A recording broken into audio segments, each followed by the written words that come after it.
Hello and welcome to the PLSA Academy webinar focusing on better quality member data. I'm Duncan Watson, Managing Director of Products and Services at Equiniti. And I'm Peter Scott, Head of Pension Regulation and Compliance at Equiniti. In the next 30 minutes we're going to ask the question, is your finger really on the pulse of how good your data is? Today we're going to talk about the following items. Why data quality is now a much higher priority than it has been in the past. The data quality gap. Is there a gap between the confidence in the data and the interest that stakeholders in pension schemes in the UK are taking in the data of their schemes? We're also going to talk about the Made Simple guide, which we're launching in conjunction with the PLSA at next week's conference. Peter is going to talk about the landscape for public sector data, a brief history of the interest in public sector data over the recent years.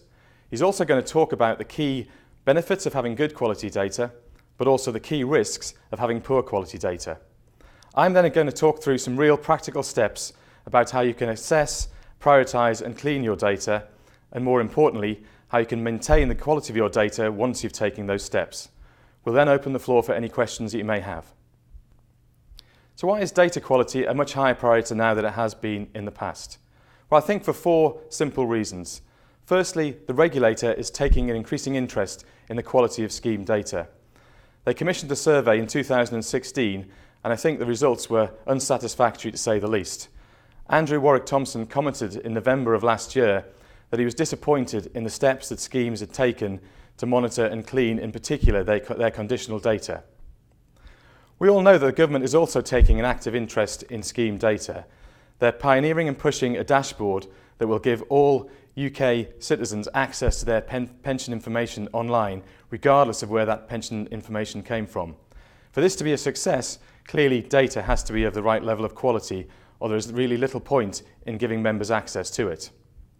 The third reason is scheme members themselves are ever demanding access to information, but also to self-service. We live in a digital world now where most information and most transactions can be done via a mobile phone or a tablet. Pension schemes shouldn't be any different. But to enable member access to their pension scheme information, the underlying data needs to be of great quality. And finally, information provision through legislation is looming for the UK. IORP 2, if it comes into force as expected and the government adopts its provisions, will force pension schemes to communicate with their deferred membership every year, giving them an illustration of their pension scheme benefits. Clearly, to be able to do this, the underlying deferred pension data needs to be of the right quality. The data quality gap. What do we mean by that? So earlier this year, in conjunction with Pension Age, Equiniti commissioned a survey of pension scheme managers and trustees to ask them about the confidence they had in their scheme data. As you can see from the graph on the left-hand side there, over 80% of respondees thought that both their common and conditional data was of good quality and had confidence in it. Yet when we asked the same set of respondees the level of interest and concern that key stakeholders had in the quality of data in their schemes, the answer was very different, with nearly 2/3 of respondees saying that key stakeholders had a level of concern over the quality of the data, which really flies in the face of the answer to the first question, how confident were they in their common and conditional data. Other answers in the survey were also slightly contradictory in terms of respondees saying they were confident that their data was ready for the dashboard that the government is pioneering, yet we still don't understand what the criteria for that dashboard data is. So it really begs the question, how can someone answer that question right now? Next week, in conjunction with the PLSA, we'll be launching a Made Simple guide outlining the business case for good quality data. This will talk through the background of data quality as a priority and why that's changed over recent years. We'll also give a little bit of history of data quality and data focus in the public sector, and talk about the real benefits of having good quality data and also the risks of having poor quality data. More importantly, we'll talk through some really practical, simple steps that you can take to assess, to prioritise, and then to clean your data. And then some key steps you can take to maintain the quality of data so that it doesn't regress over time.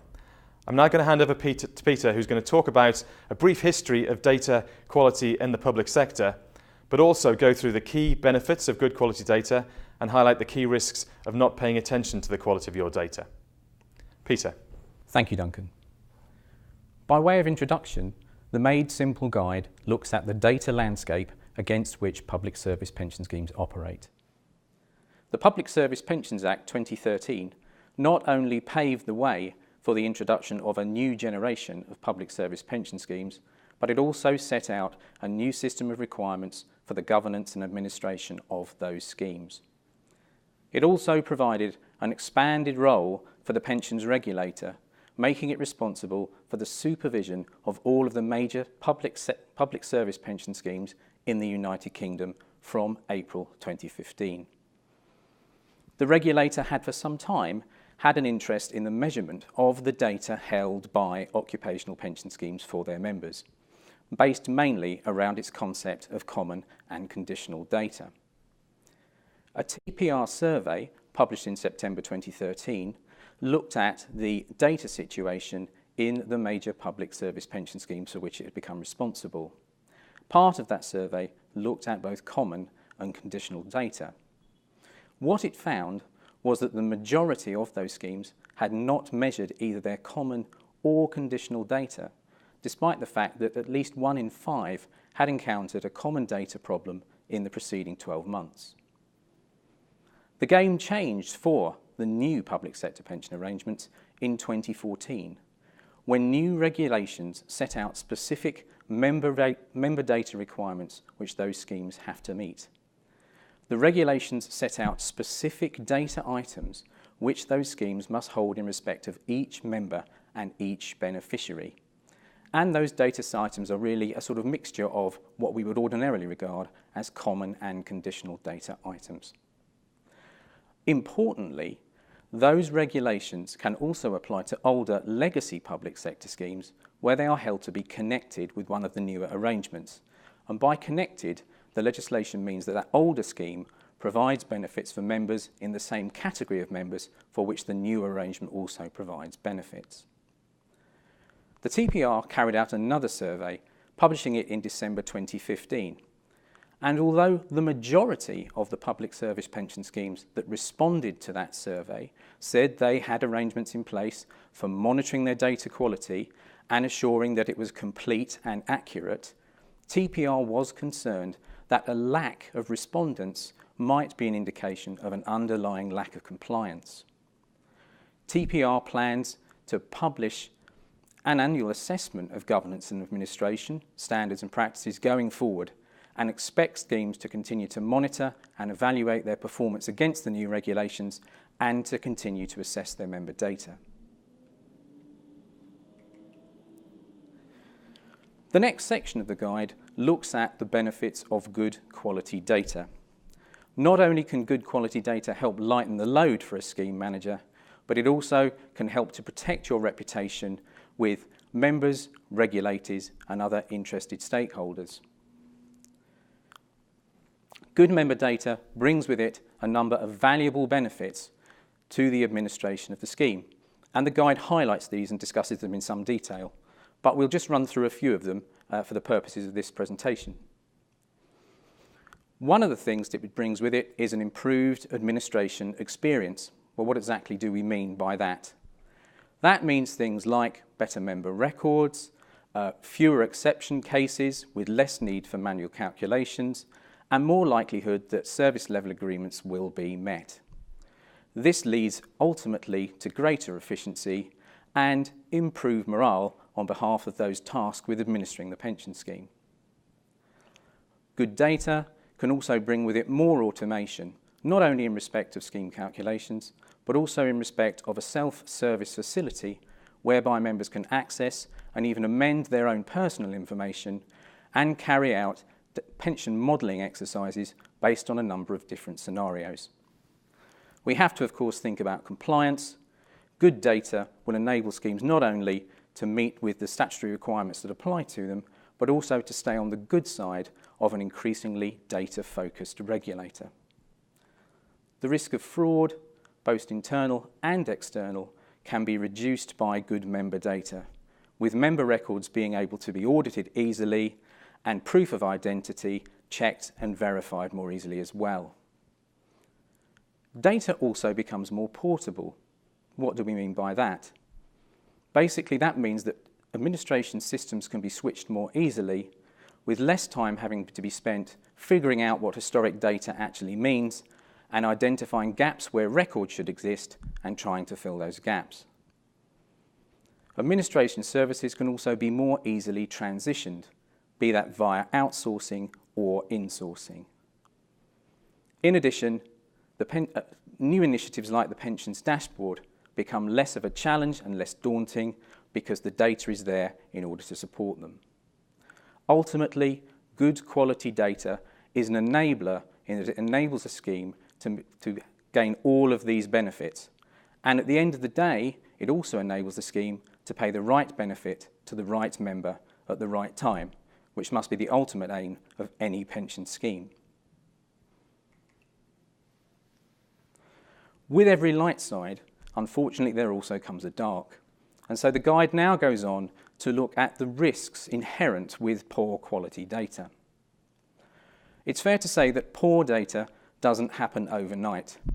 And by and large, it normally represents a deterioration of data over time as it passes down through successive systems, processes, and providers. Schemes can face greater risks as data deteriorates, bringing with it more problems and errors. The situation can be made worse if data is held in a non-electronic format, such as old paper files or microfiche. So what are some of the typical data issues and impacts associated with bad data? Well, the most obvious one is incorrect benefit calculations. But bad data can also lead to unexpected behaviour from established administration systems and processes. Bad data can also lead to delays in the carrying out of bulk activities, such as the issue of annual benefit statements and with valuation cycles. Bad data can also impact on a scheme's funding position, particularly where schemes are continuing to pay pensions to long-deceased pensioners. Bad data also carries with it reputational risk from a number of sources. The first of these is where a member is able to see bad data through a self-service facility. Schemes may also find themselves named and shamed in public because of the state of their data. Finally, schemes may also face embarrassment because they are unable to deal with new initiatives like the Pensions Dashboard, which at its heart is a massive data management exercise because of problems with their historic data.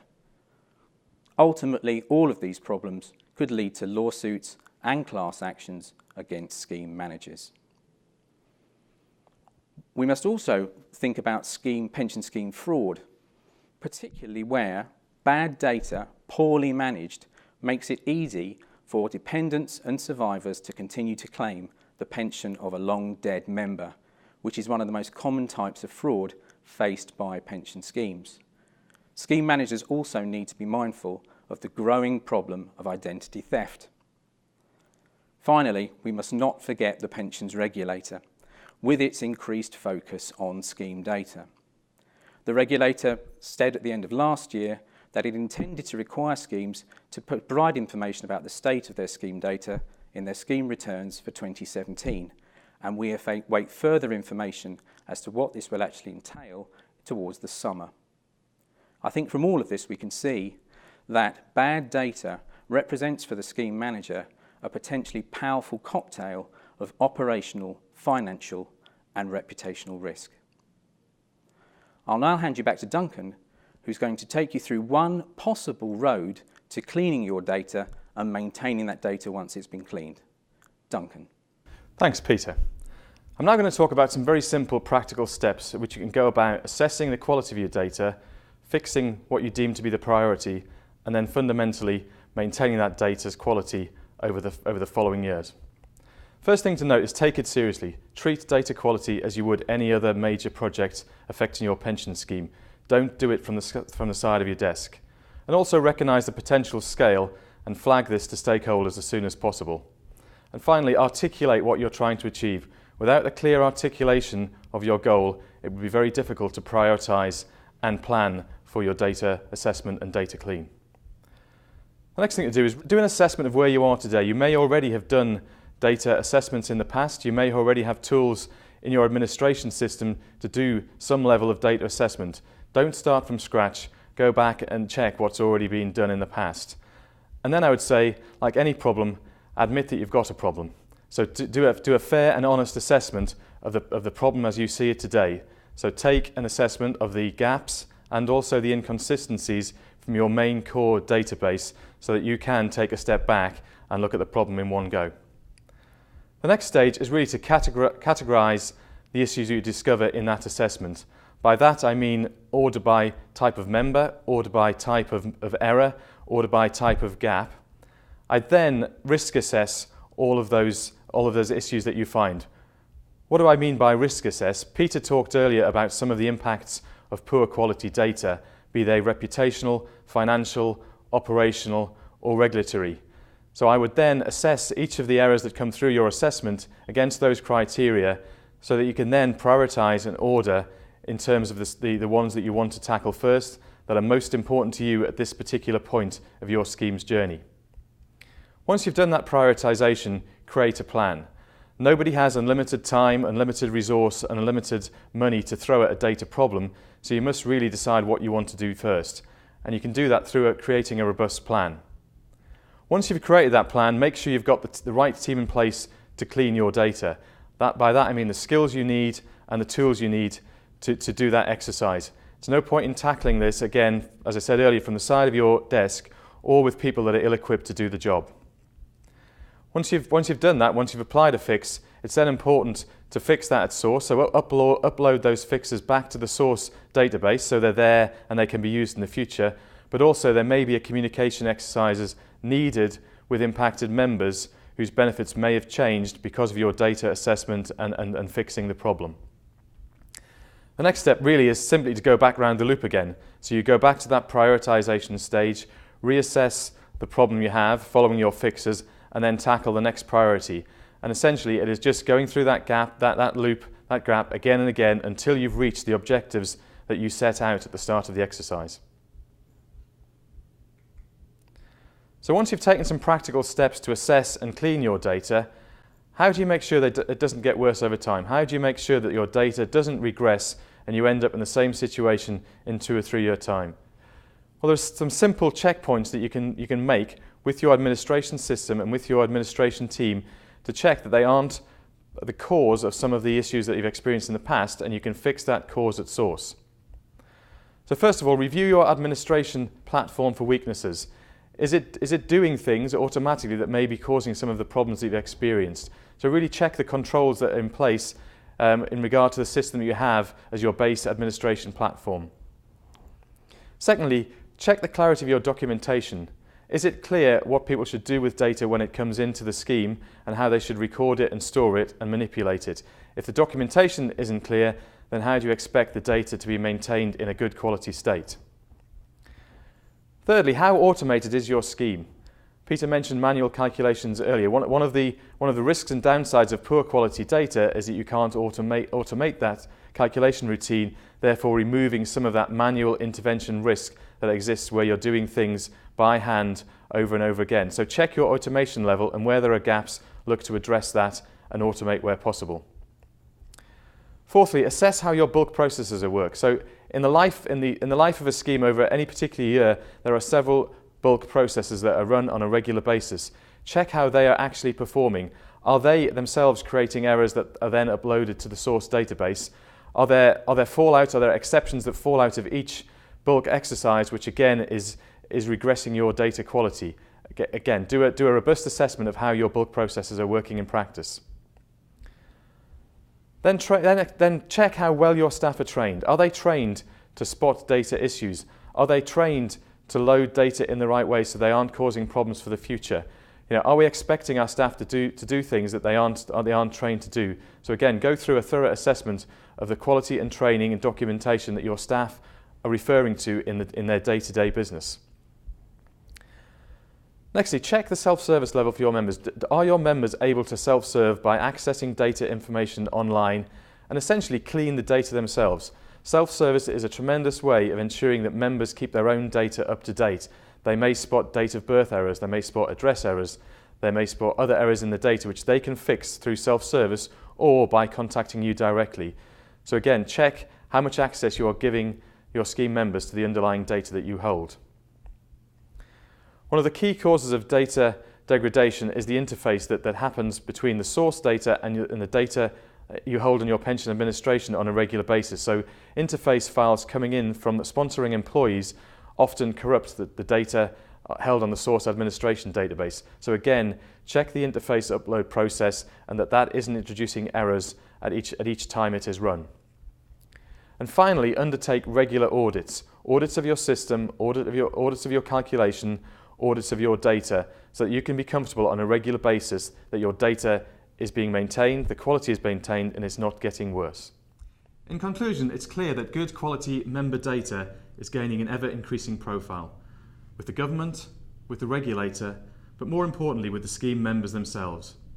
Peter clearly articulated earlier the real benefits from having good quality data, from a financial, an operational, a reputational, and a regulatory perspective.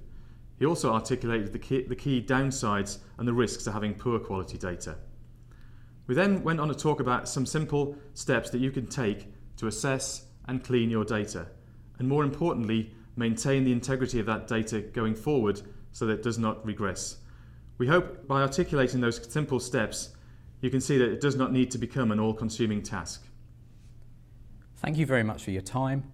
We hope you found this presentation to be useful, and we also hope you'll find the Made Simple guide useful as you start your journey towards good data. We'll now open the floor for questions.